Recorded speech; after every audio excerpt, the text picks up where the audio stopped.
bir çox hallarda ən yaxşı halda belə deyim də, çox rastlaşdığım dünya görüşü var, amma olgunlaşmağı yoxdur. Qəbullanmada böyük çətinlik çəkir. Və sən öz mənfilərini düzəldə bildiyin təqdirdə, yəni müsbətlərin formasında cəmiyyətdəsən və yaxud mənfilərin formasında cəmiyyətdəsən. Müsbətlərin çox olmalıdır ki, o formada cəmiyyətdə olasan da. Buna görə də insan bir çox hallarda, bir çox faiz koeffisient olaraq yüksək hallarda adamda gərək müsbət cəhətləri daha çox yüksək olsun. Xüsusən də sifariş etdiyi mövzuda insan özünün şəxsi inkişafını, ənini əldə etmək istəyirsə, mütləq şəkildə hər şey birinci başlayır insan psixologiyasından və xüsusən də bu dünya görüşü və olgunlaşma mövzusundan. Baxırıq görür ki, insan olgunlaşıbsa, okeydir. Buradan indi biz növbəti etaba keçirik. Hansı formada işləyəcəyik? Olur ki, maariflənmə metodu olur. Orada mütləq şəkildədir ki, sadəcə oturub söhbət eləməklə insan inkişaf eləməz axı. Burada biz maarifləndirmə metodu olur və üstə gəldə arada biz indi baxırıq o dəyişkən olur insandan insana fərqlidir və proqramdan proqrama. Baxırıq orada superviziyalar əlavə edirik. Superviziyada bilirsiniz ki, bir mövzunu biz sizlə bu dəqiqə müzakirə edirik. Okey, mən sizdən bilmədiklərimi götürdüm, siz məndən bilmədiklərinizi götürdünüz və bu nə gözəl, nə əla. Bu superviziya formasında. Salam, hər vaxtınız xeyirli olsun dəyərli dinləyicilər. Planet FM efirində Düşüncə Mərkəzi verilişindən start veririk.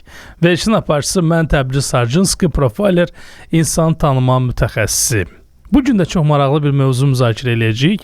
Əslində hər insanın içində bir imkan, bir güc, bir zirvə var. Amma o zirvə öz-özünə fəth olunmur. İnsan özünü tanımalı, zəif tərəflərini görməli, bacarıqlarını inkişaf etdirməli və peşəsində yetkinliyə doğru sistemli şəkildə irəliləməlidir. Bugünkü verilişimiz də məhz bu mövzudan danışacağıq. Düşüncə Mərkəzində günün mövzusu. Günün mövzusu akmologiya. İnsan öz zirvəsinə necə çatır?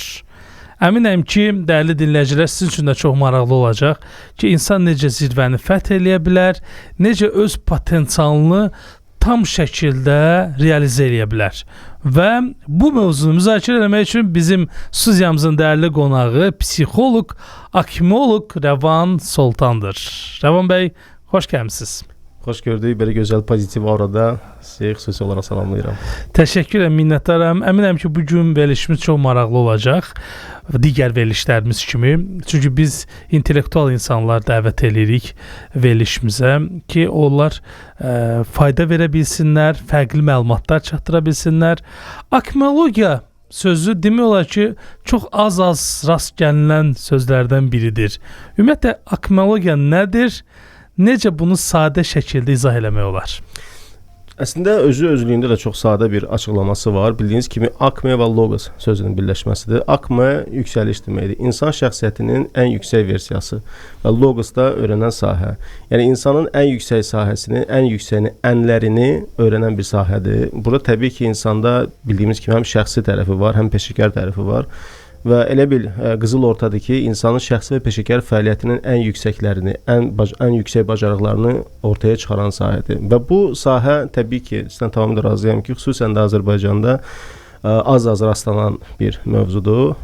Hətta deyərdim ki, sahədir. Çünki əslində bu 20-ci əsrdə yaranmış bir sahədir. Amma belə deyim, dünyada tanınma istiqamətində cavan sahə sayılır. Amma hələ əsrlər bundan əvvəl Yunanistanda akme mövzusu çox inkişaf eləmişdi. Burada daha çox insanın şəxsi tərəflərini inkişaf etdirən bir mövzular müzakirə olunurdu.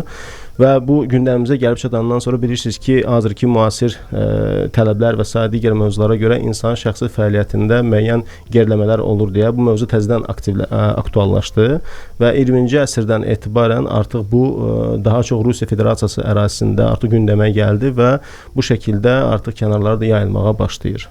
Əla. Yəni daha çox postsovet ölkəsində, tək Rusiya deməzdim.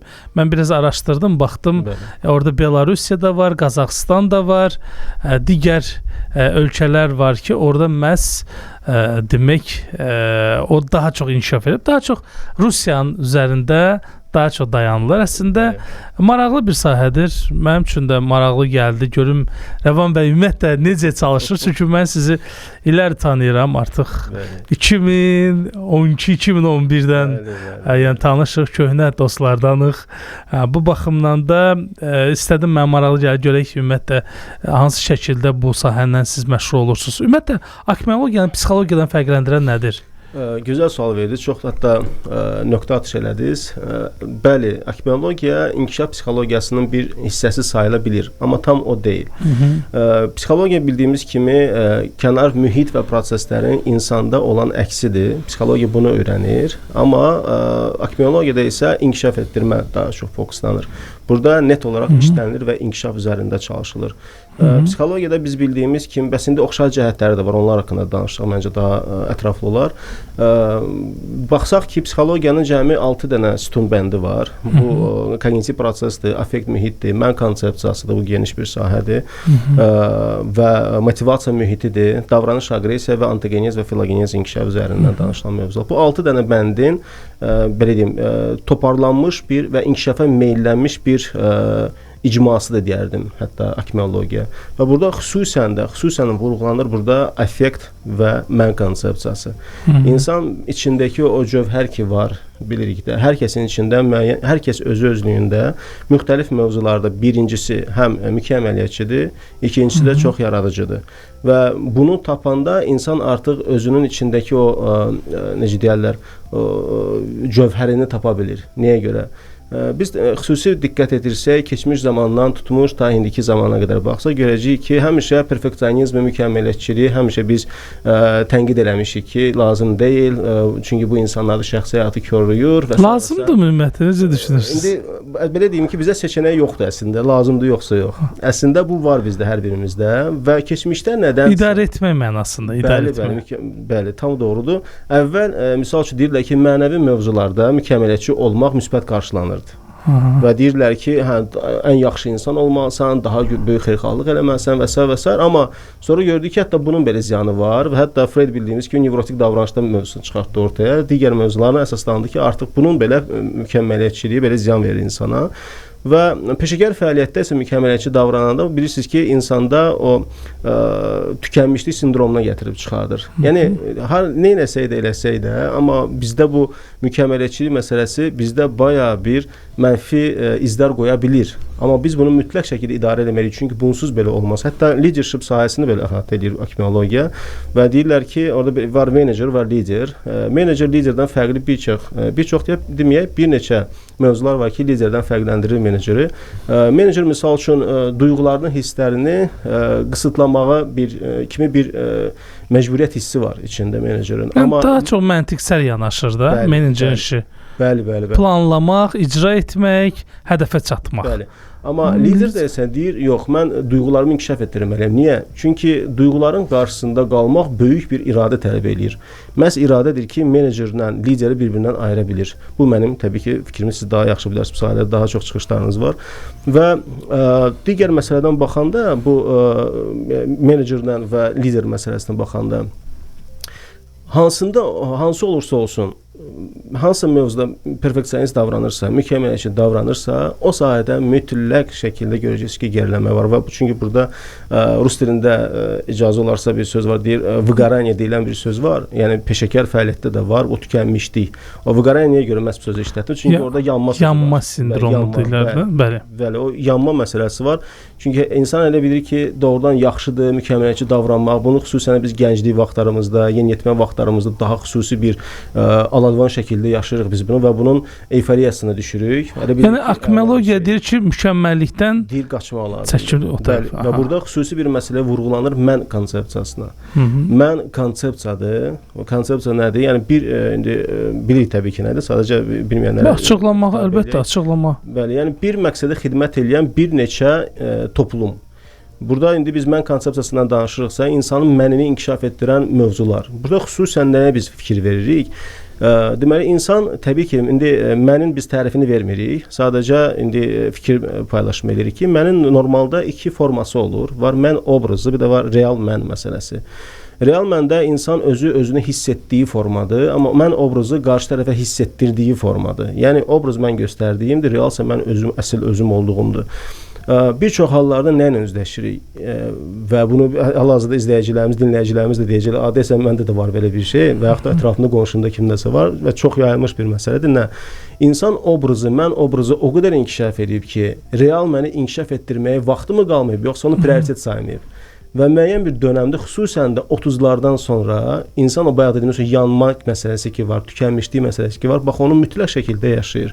Və özü kim olarlar, oradasa özü kim ola bilmir. Bəli, özü kim ola bilmir. Əslində daxili başqa şey deyir, xaric başqa. Bəli, yəni nə göstərdiyi kimi ola bilmir, nə də özü kimi ola bilmir. Nəticədə bu adamda böyük bir boşluğun içində yaşayır. Yəni göstərdiyim mən çox qabaqdadır, əsl mən isə çox geridədir və heç bir sahəsi üzrə göstərdiyim üzrə peşəkar deyiləm, çünki özüm deyiləm. Bu nə ilə bağlıdır? Ümumiyyətlə necə olur ki, proses baş verir? Natamlıq kompleksi deyə bilərik biz buna. Çox rahat şəkildə deyə bilərik. Çünki bir insan özü indi hər birimiz düşünsək, baxarıq ki, bir insan niyə görə özü haqqında böyük bir yanlışlar və yaxud da həqiqətlər formalaşdırmaq istəsin ki, öz-özünə yetmir ki, bunu edir də, yəni və yaxud da cəmiyyət tələb eləyir deyə bunu edir. Hər iki halda məncə insan belə deyək, həqiqətin gözünün içinə baxmağı bacarsaq, bilirik ki, cəmiyyət məndən bunu tələb edirsə və mən inkişafa məcburamsa, elə mən real mənimi də inkişaf etdirim və inkişaf etdirdiyimi göstərim. Amma təbii ki, indi sosial şəbəkələr var, orada çoxlu mükəmməliyyətçi davranışlar görürük. Hətta, misal üçün, indi ikimiz də atayıq, bütün ataları buradan salamlayıram və valideynləri təbii, anaları da salamlayıram. Baxsa görəcək ki, seçkili eləməyək də. Bəli, düzəliş elədim, yaxşı ki. Orada belə bir məsal var ki, görürsünüz, inşallah YouTube-a girib baxanda görürsünüz ki, orada çox mükəmməliyyətçi bir həyat tərzi göstərirlər uşaqlara və buradan belə hətta qaynaqlanmağa başlayır və insanlarda sanki bir yetinməzlik bir durum yaranır insana. Sanki artıq hazırki durumu ilə qane olmaq istəmir bir insan və bu perfeksionist artıq böyüyür və biz indi erkən yaşlarda uşaq görürük ki, çox ambisiyalı davranır, deyirik ki, hər şey gözəl inkişaf edir, uşaq ambisiyalıdır, uşaq məqsəd yönlü istəkləri var. Bəli, və bunu aldanırıq bu alalvanlığa. Amma belə bir dönəm var ki, bilirsiniz ki, inkişaf periodlarından biri də 11-19 yaş dönəmidir və bunu hətta ədəbiyyat 2 hissəyə bölür. 11-15 və 16-19. Məsələn 15-16 qalır və buna rus dilində period atroçistva deyirlər. Bu dönəmdən çıxır, yapışır, necə də yapışma məsələsi də qopur, yəni bir yeniyetmə dönəmindən və yapışır gənclik dönəminə.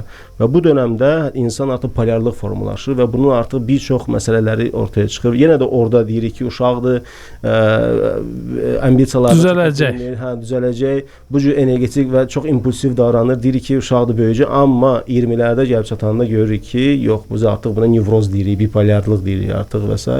və bunun artıq altını çəkirik, necə deyirlər. Hər şey nədən başladı? Yanlış təməldən. Və akmeologiya deyir ki, o real mən ki var, yəni mən obrazının üzərində işləyirsən, tamamdır, okeydir.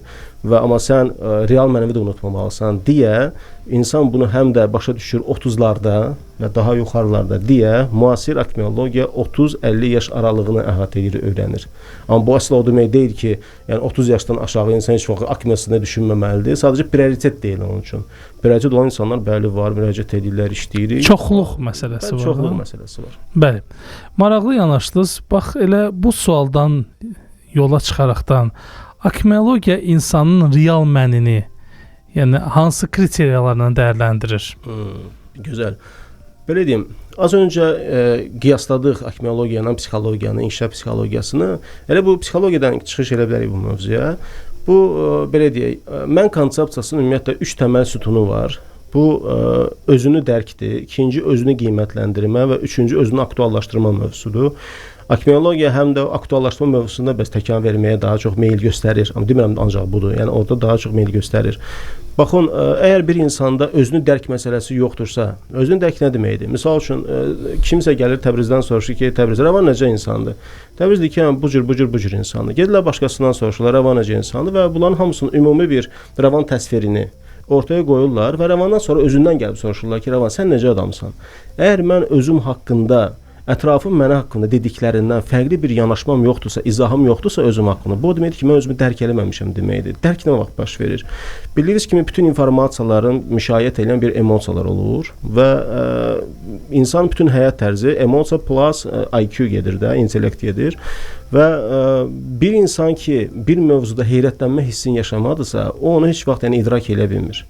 Yəni mən hətta xüsusən də soruşanda ki, insan özgüvənini qaldırmaq üçün nələr etmək lazımdır? Məsəl üçün bəzən çox daya səthi olaraq deyirlər ki, özünü heyrətləndirən işlərlə məşğul ol.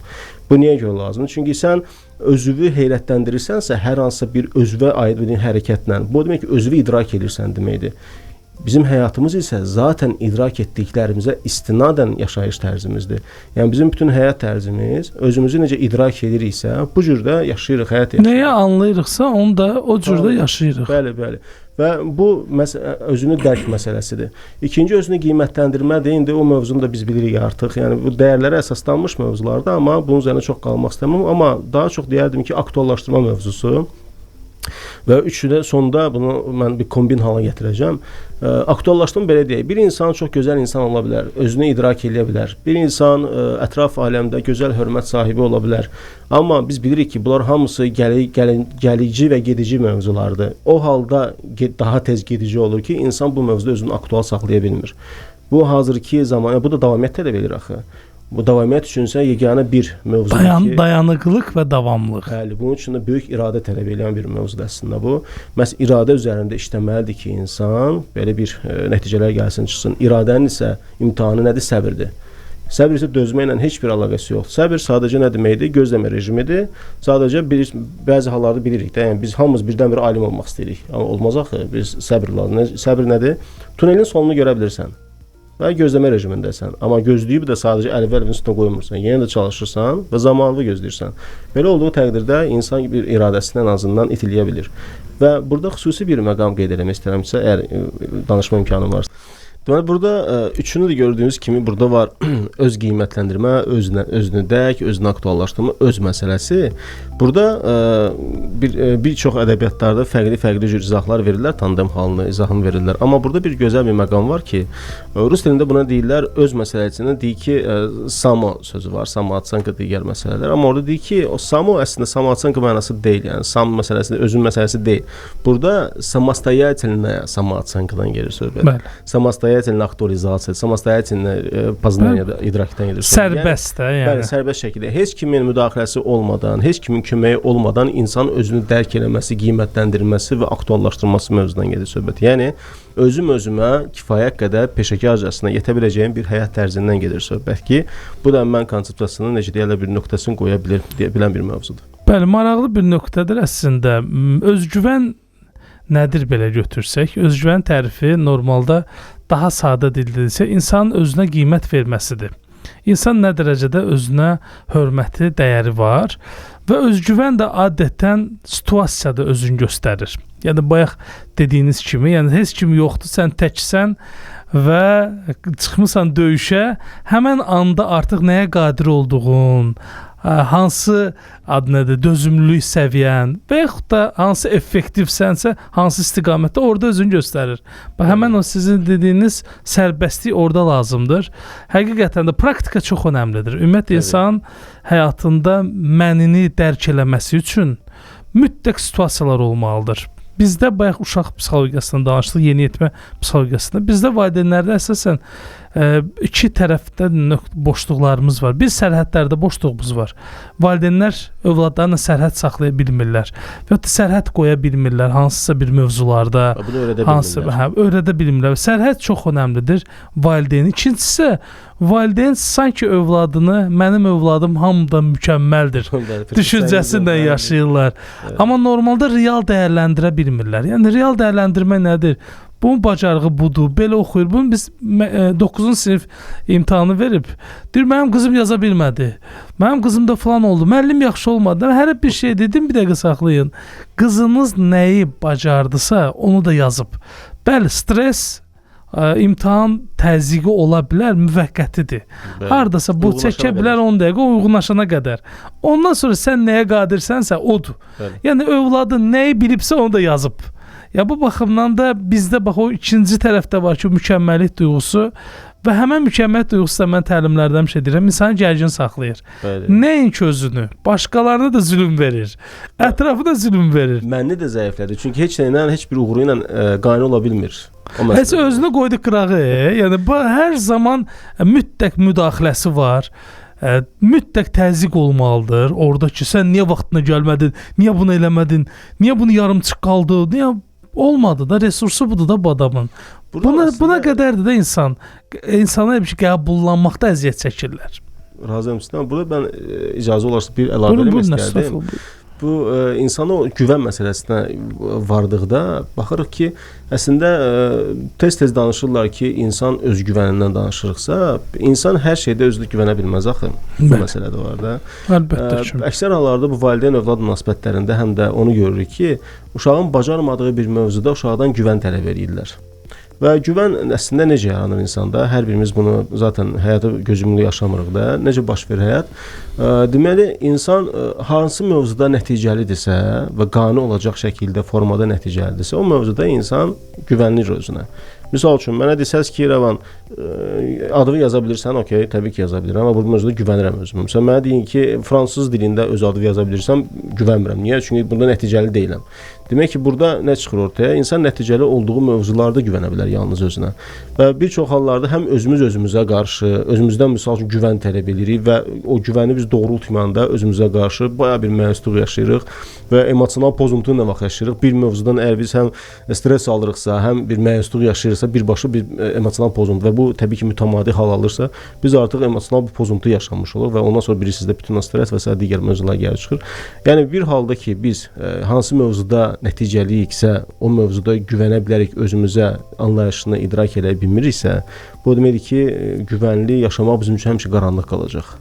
Bəli, ümumiyyətlə özgüvənin əsasında mən düşünürəm ki, insanın keçmişi dayanır birinci növbədə, onun uğurları dayanır. Gözəl. İnsan nə qədər çox uğur qazanırsa, özünə hesabat verir ki, mən bunu da etdim, bayaqdığınız nəticələr, bunu da etdim, bunu da etdim, bunu da etdim və beyin artıq inanclar sistemində onu uğurlu bir insana çevirir. O da proqramda yazılır ki, sən uğurlusan. Bəli.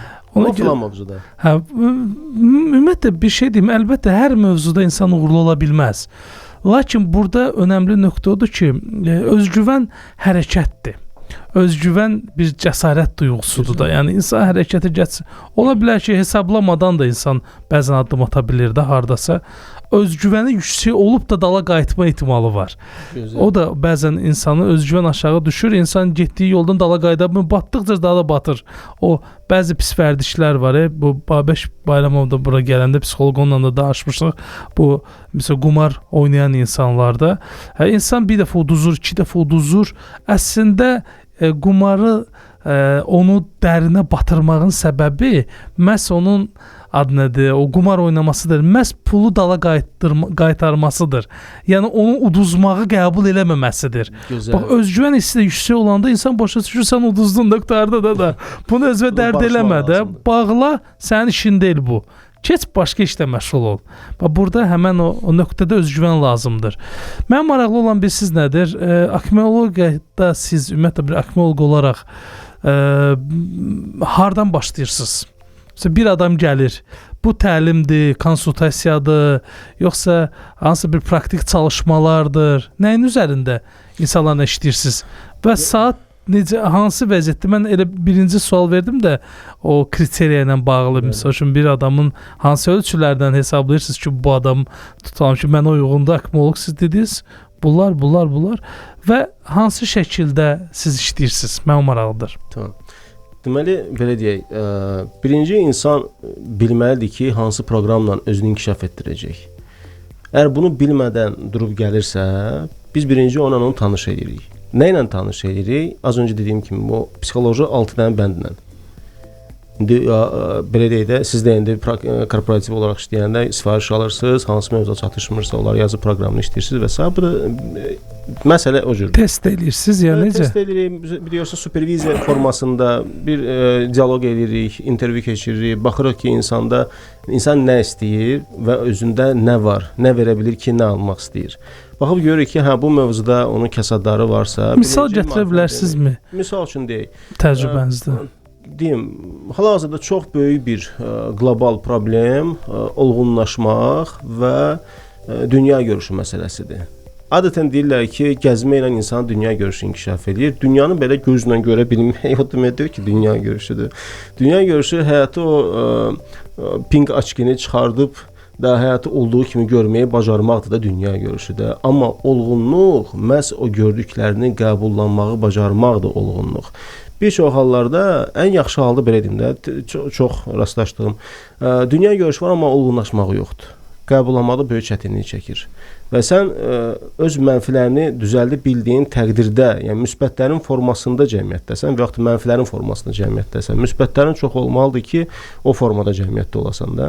Buna görə də insan bir çox hallarda, bir çox faiz koeffisient olaraq yüksək hallarda adamda gərək müsbət cəhətləri daha çox yüksək olsun. Xüsusən də sifariş etdiyi mövzuda insan özünün şəxsi inkişafını, ənini əldə etmək istəyirsə, mütləq şəkildə hər şey birinci başlayır insan psixologiyasından və xüsusən də bu dünya görüşü və olğunlaşma mövzusundan. Baxırıq görür ki, insan olğunlaşıbsa, okeydir. Buradan indi biz növbəti etaba keçirik. Hansı formada işləyəcəyik? Olur ki, maariflənmə metodu olur. Orada mütləq şəkildədir ki, sadəcə oturub söhbət eləməklə insan inkişaf eləməz axı. Burada biz maarifləndirmə metodu olur və üstə gəldə arada biz indi baxırıq o dəyişkən olur insandan insana fərqlidir və proqramdan proqrama. Baxırıq orada superviziyalar əlavə edirik. Superviziyada bilirsiniz ki, bir mövzunu biz sizlə bu dəqiqə necə müzakirə edirik. Okey, mən sizdən bilmədiklərimi götürdüm, siz məndən bilmədiklərinizi götürdünüz və bu nə gözəl, nə əla. Bu superviziya formasında. Bu zaman bu superviziya nəyə xidmət edir? Bildiyimiz kimi insan egosu da bir başqa cür düşməndir insan üçün. İnsan uğur qazanmış insanların əksəriyyətində ego problemləri yaşayır. Bir görürsən ki, uğur qazanmış insanlar. Təbii. Çünki hər kəs o uğurları doğru düzgün şəkildə algılaya bilmir axı. Elə bilir ki, o dəqiqə ulduz xəstəliyi deyilən bir məsələ vardır. Mən nə danışsam, mən super bir insanam. Sən sadəcə də pul verən mənim işimi gör də, necə deyirlər, yuxarıdan baxılır necə insana və s. Bu hədə başqa bir mövzudur. Bir görürsən ki, amma superviziya məsələsi artıq egonu dağıdıb keçən bir mövzudur. Yəni mən sənə heç nə öyrətmirəm, biz sadəcə söhbət edirik. Amma indi burada baxır ki, akmeoloqun və yaxud da psixoloqun burada professionalizmlə baxır da.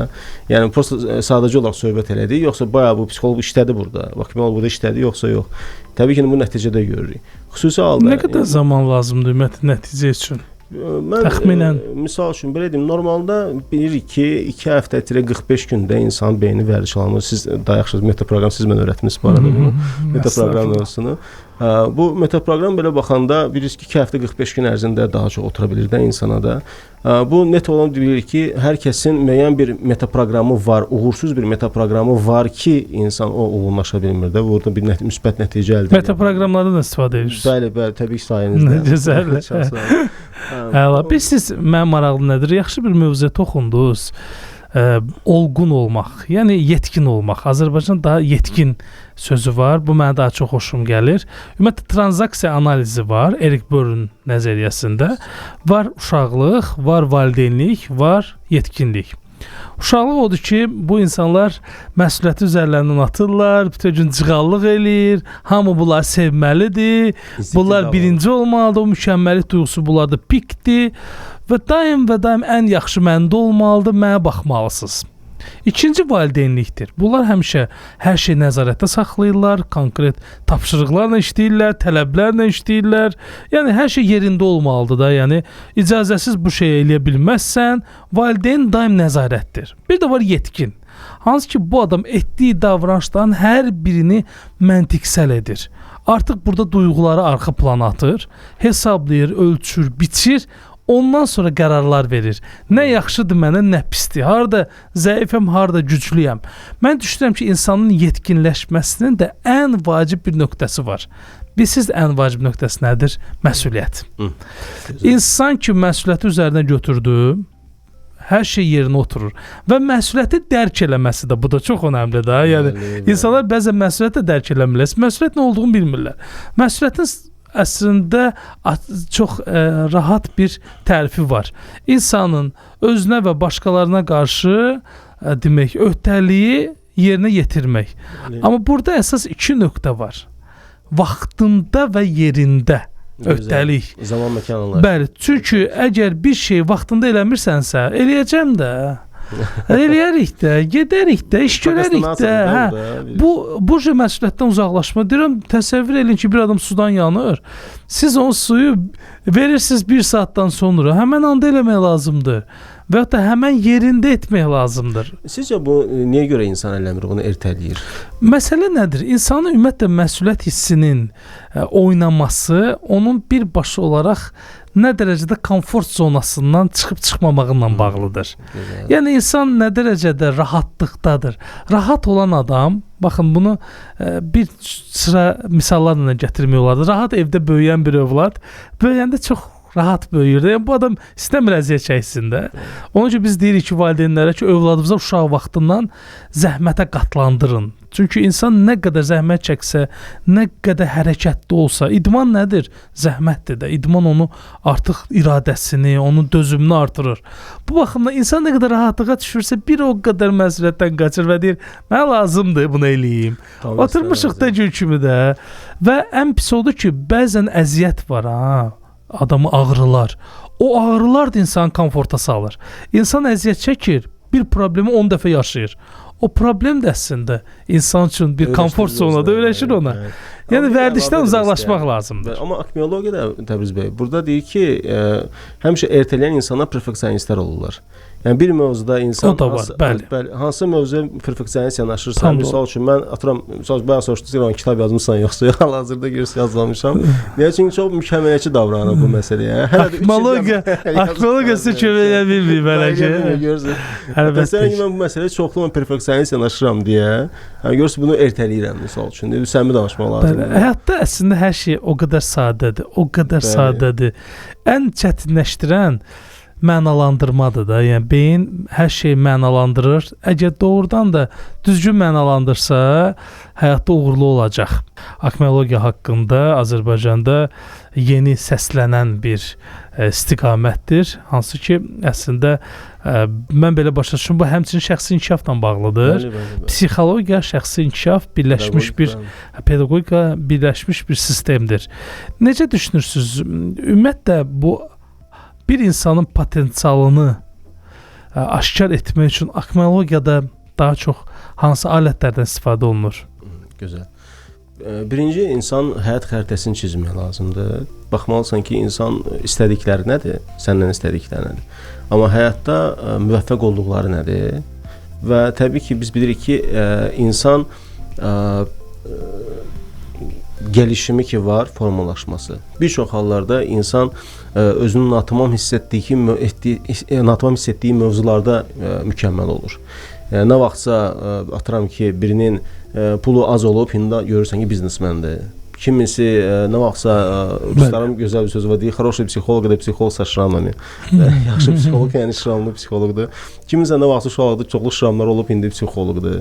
Yəni insan nə vaxtsa hansısa bir kompleksləri yaşayıbsa, əslində bu dəqiqə hal-hazırda o olmaq istəyir. Amma hal-hazırda mən atıram ki, mən psixoloqamsa, keçmişimdə hansısa bir şramlar olubsa, bu demək deyil ki, mən psixologiyada mənim ənim psixologiyadır.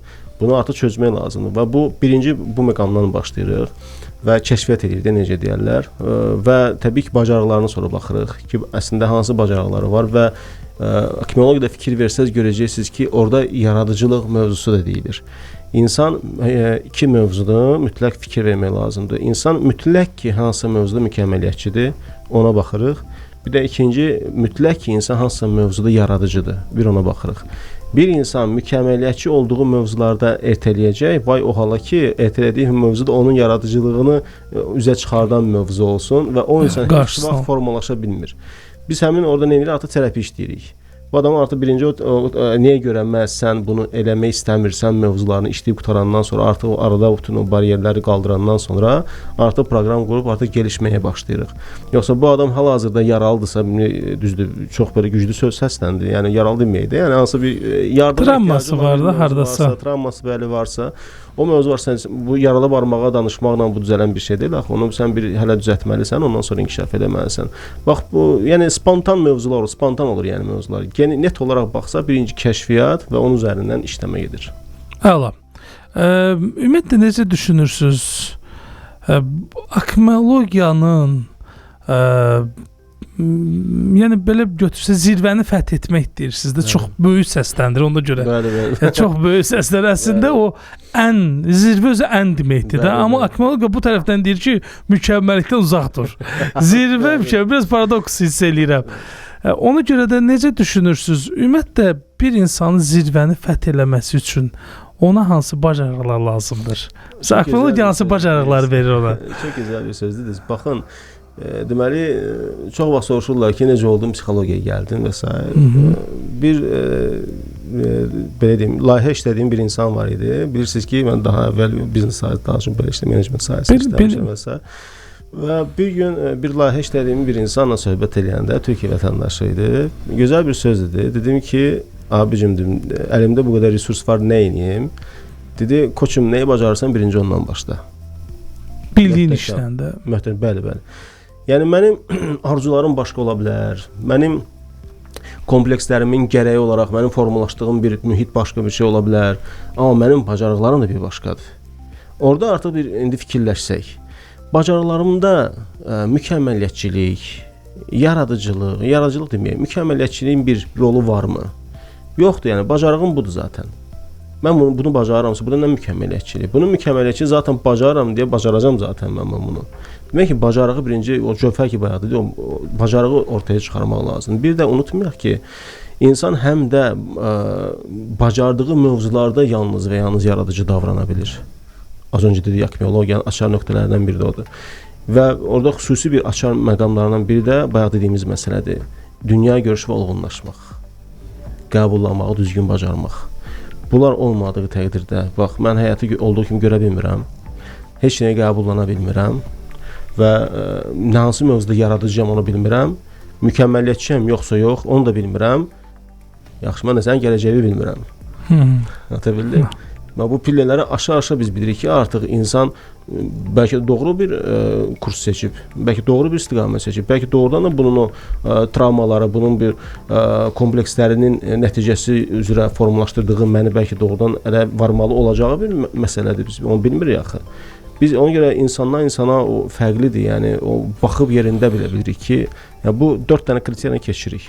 Bəli, ümumiyyətlə peşə ilə bağlı insan peşə seçiminə bağlı mənim xüsusi bir təlimim var.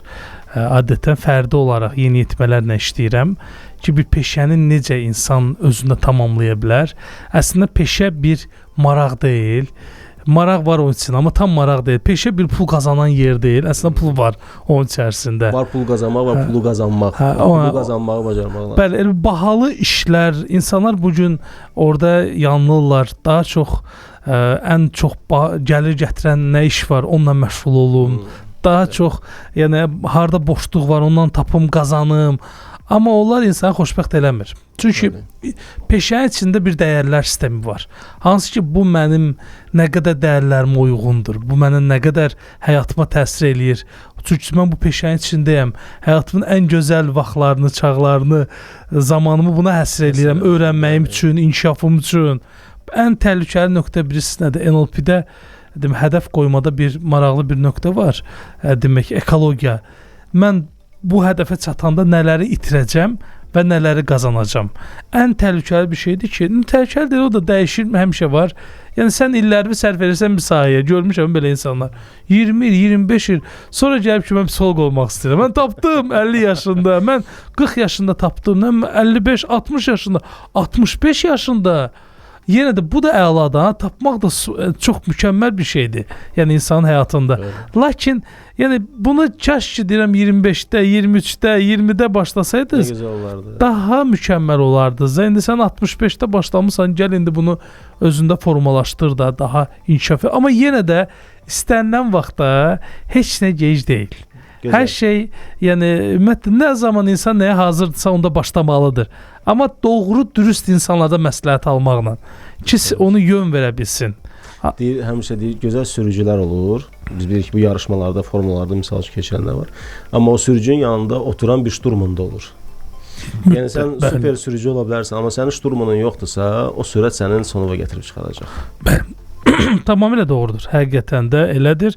Və bir də mükəmməllik duyğusunda da bir dəyərli dinləyicilərimizə məlumat vermək istəyirəm. Mükəmməllik duyğusu həmçini bizim məhdudlaşdırıcı inancımızdır. Bayaq sizin söylədiyiniz insanları yarımçıq saxlayan və hərəkətə keçirtməyən bir nöqtədir. Bunu mən adətən kimlər, misal üçün deyir, mən ev almaq istəyirəm, özümə evi yoxdur da. Deyirəm, ha, necə almaq istəyirəm evi, nə planlayırsan da özün üçün də. Deyir, şəhərin mərkəzində ev almaq istəyirəm. Deyirəm, hesablayırsan qardaş, şəhərin mərkəzində ən yaxşı yerdə 400.000-500 bindən başlayır. Nə qədər qazarsan ayda? 1500 manat. Deyirəm, super. Bu 1500 manat da nə qədər yığıbsan bunu neçə ilə? Bir kere 2 sən dairə vurasan, yaşayasan ki, sən şəhərin mərkəzində alasan. Lakin gəl bu mükəmməllik duyğusunu qoyaq qırağa. Başlayaq şəhərin kənarından. Birinci şəhərin kənarından al. Biraz orada inkişaf elə, sat, sonra gəl, biraz da üstünə gəl, biraz belə. O vaxta qədər də sən bu işin prosesinin içində olacaqsan, riskləri artıracaqsan da işin içində. Güzel bir harşiyə çıxdıq təbii ki. Bax, burada görürük ki, insan demək ki, bacarıqlarını və imkanlarının maksimumunu yaşamalıdır da, belə başa düşürük. Bəli, mütləq. Mütləq prosesin içində olmalıdır. Yəni prosesin içində olmasa, yəni inkişaf eləmək demək olar ki, mümkün deyil. Yəni netlikdə nə qədər siz danışaq da, bəzən olur da, yəni insanlar o qədər qəşəng danışırlar, gözəl danışırlar.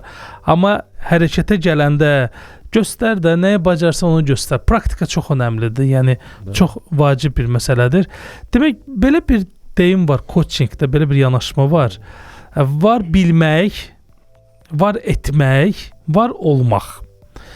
Bilmək odur ki, mən bunu öyrəndim, superda. Gəldim, bütün hər bir şeyi detallı öyrəndim. Sonra bunu tətbiq eləməliyəm, etməliyəm. Burada alətlər olmalıdır. Edəndən sonra isə mən bunu olmaq səviyyəsinə gətirməliyəm, özümü bağlamalıyam olmaq səviyyəsinə. Akmologiya, bax o siz dediyiniz o zirvə olmaq, nə vaxt insan hiss eləyir ki, artıq oradadır? Gözəl, çox super bir yanaşma elədiniz. Baxın, mən bunu belə deyim, adekvatlıqla müəyyən qədər izah etməyə çalışaram. Yəni bir insan gəlirsin yanınıza və nə vaxt olmaqda gedir? Yəni zirvəyə çatdıq. Gözəl. Baxın, adekvatlığın tərifinə baxsan görəcəyik ki, düşüncə, niyyət və əməl uyuşmalıdır. Üçündən biri olmadığı təqdirdə bir insan həmin mövzuda qeyri-adekvatdır. Yəni bir insanın təsəvvür edin ki, həyatında düşüncəsi də, niyyəti də, əməli də onun məqsəd və yaxud da hədəflərinə istiqamətlənib və yaxud da bacarıqlarına istiqamətlənib. Və bu insan bir var istiqamətlənib, bir də var ki, istiqamətləndiyi mövzunun artıq içində özünü hiss eləyir. Onda insan başa düşür ki, artıq içindəyəm, daha da genişlənim. Amma desək ki, artıq stop eləmək lazımdır. Yox, o heç bir mövzuda bilirsiz ki, stop olmaz. Həmişə üzərində işləməlisin. Bayaq danışdığımız kimi aktualizasiya məsələsi. Yəni sən özü çox super gözəl insan ola bilərsən, gözəl mütəxəssis ola bilərsən, istədiyin zirvəyə gəlib çata bilərsən, amma onu qoruyub saxlamaq işin hələ daha sonraki mərhələsidir. O zaman alan və mütəmadilik tələb edən mövzu zaten odur. Yəni onu belə deyərdim ki, az öncə dediyim kimi, insan əgər özünün hal-hazırda düşüncə, niyyəti və əməli hal-hazırda üst-üstə düşürsə və istədiyi istiqamətdədirsə, hədəfində. Məqsəd. Hədəfində də yəni. Məqsəd, bəli, hədəf məqsəd istiqamətindədirsə və orada özünü artıq hiss edirsə və həyat tərzi də artıq bu sahədə artıq formalaşıbsa və insan artıq necə gedir çatır zirvəyə? Bax, əsas məsələ odur. Rəvan bəy, sizə birdən belə bir sual verim. Azərbaycanın ilk elmi və maarifləndirici radiosu hansıdır bilirsiniz? Mən hal-hazırda reklamı dinləyəndə artıq bildim ki, buradır. Bəli, Planet FM-dir. Bəli, Planet FM çox möhtəşəm bir radiodur. Mən sizə deyim, mən özüm maşınımda ancaq Planet FM-i dinləyirəm və çox fərqli məlumatlar verilir burada. Həm intellektual səviyyə artırır, həm fərqli yanaşmalar olur, fərqli məlumatlar əldə edirik. Həm Azərbaycan dilində düzgün sözlərin tələffüzü, nitqin düzgün şəkildə qurulması, bu yöndə də maraqlı məlumatlar əldə edə bilərsiniz, dəyərli dinləyicilər. Mütəxəssislərin də özünü bayağı bir komfortlu hiss etdiyi bir zonadır. Bəli. Çünki bəzən bizi danışdığımızda heç kim başa düşmür və söz də vermirlər danışmağa. Burada mı rahatım? Bəli. Əla. Buyurun, zirvədən.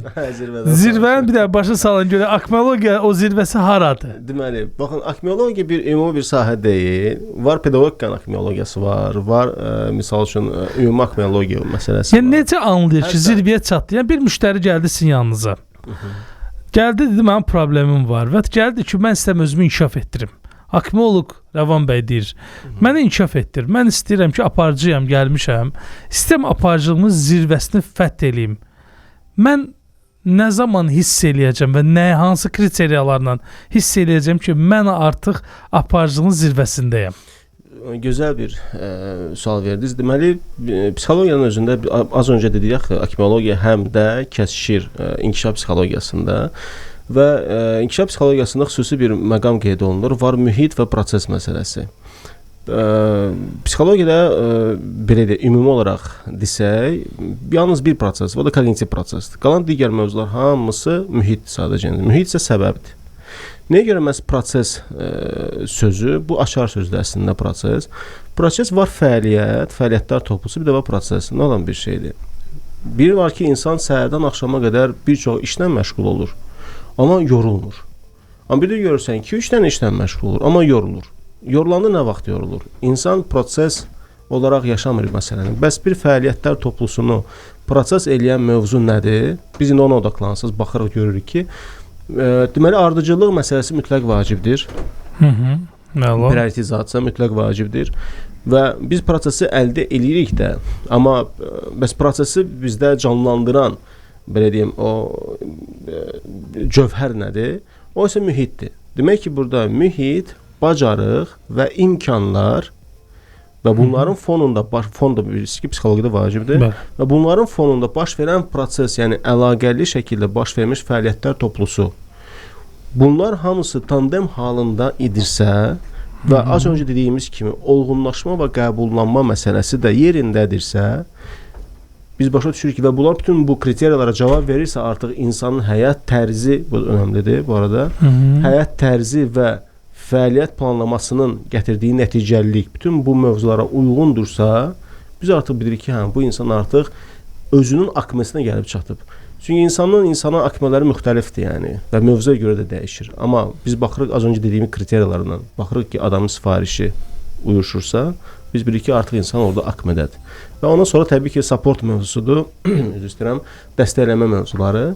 İndi müəyyən müddət baxırıq insanın işinin gedişatına, stres həcminə, baxırıq oradan artıq bilirik ki, filan qədər də biz bunu support eləyəcəyik, məsələn, nöqtəyə qoyacaq, yəni özbaşına artıq buraxacaq. Əla, bir dənə son sual vermək istəyirəm sizə. Uğurun formulu nədir sizə görə? Gözəl, gözəl. Mənə görə uğurlu insan var, fərqlidir. Formul kimi yazsaydıq, nə yazardınız ora? Tamam, mən deyərdim. Rəvan bəy öz uğurlarını gözün qabağına gətirsəydi, necə oldu, uğurlu oldu? Şəxsiyyət. Şəxsiyyət anlayışlarımız da fərqli ola bilər. Mənə görə şəxsiyyət nədir? Hər kəs 5 aşağı, 5 yuxarı hansısa mövzuda uğurludur. Mən misal üçün gəzmək mövzusunda hamımız uğurluyuq, misal üçün. Uğurlu olmayan insanlar da var. Amma biz misal üçün uğurluyam. Əsla bu demək deyil ki, mən buna kifayətlənəcəm. Demək ki, mənim və hər kəsin də baxsaq görəcək ki, həyatda məqsədləri var. Amma hər kəs... Bir dəqiqəmiz qalıb. Hər kəs öz məqsədlərinə sadiq qalmağı bacarmır. Məhz məqsədlərinə hər nə olursa olsun, məqsədlərinə sahib qalmağı bacarıb da, məhz o sahədə uğur qazanmış insanlara mən şəxsiyyət adı verirəm ki, məhz ona mən canı könüldən uğurlu insan deyə bilərəm. Əla. Təşəkkür edirəm Rəvan bəy, minnətdaram cavabladığınız üçün. Mənə görə uğurun formulu çox sadədir.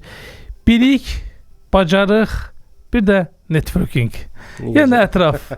Yəni biliyin qazanır, bilikləri artırırsan, bacarıqları formalaşdırırsan və sonda da əlaqələri genişləndirsən, yaxşı dostların olur. O dostlardır ki, biri də sizsiz. Təşəkkür edirəm gəldiniz verilişimizə. Son söz alaq qısa olaraq.